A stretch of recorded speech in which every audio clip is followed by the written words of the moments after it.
You ask Tiger to solve. This deals with linear equations with one unknown. The final result is x equals 21. Let's solve it step by step. Group all x terms on the left side of the equation. Subtract 8x from both sides. Group like terms. Simplify the arithmetic. Group like terms. Simplify the arithmetic. Group all constants on the right side of the equation. Subtract 5 from both sides. Simplify the arithmetic.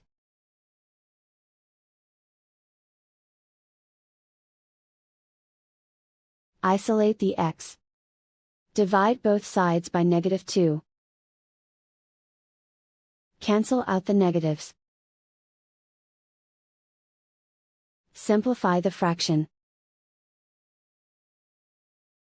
Cancel out the negatives.